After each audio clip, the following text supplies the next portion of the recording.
Alberto Núñez Feijóo puxo en evidencia as mentiras do Benega que leva anos fomentando unha campaña de desprestixio contra a sanidade pública galega. Nós, cando chegamos ao goberno, había para a sanidade 3.700 millóns. Hoxe hai 4.587. Isto supón 800 millóns máis e un 21% máis na sanidade. E o presuposto da Xunta creceu un 9%. Cando chegamos había 5.000 persoas traballando menos na sanidade que agora. Isto é a realidade, señoría. Por que oculta esta realidade? Por que oculta que estamos facendo máis hospitales que nunca e máis centros de saúde que nunca e máis tecnoloxía que nunca? Por que oculta? É que lle molesta que o Servizo Galego de Saúde sexa un dos mellores servizos de saúde do país. Así mesmo, afeou que os nacionalistas queiran dar leccións sobre servizos públicos cando se dedican a defender os seus obxectivos partidistas. Por que nese acordo de investidura co Partido Socialista vostedes non falaron da sanidade? Sabe por qué?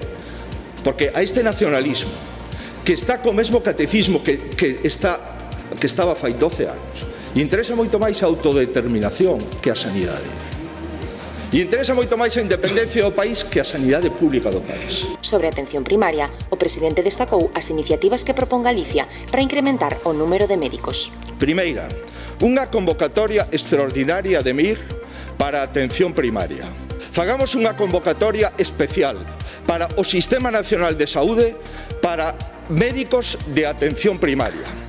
Segunda proposta, señoría. Creemos a categoría de personal de urxencias para que os médicos de familia non teñan que ir a cubrir as urxencias e poda haber unha especialidade específica para persoal de urxencias.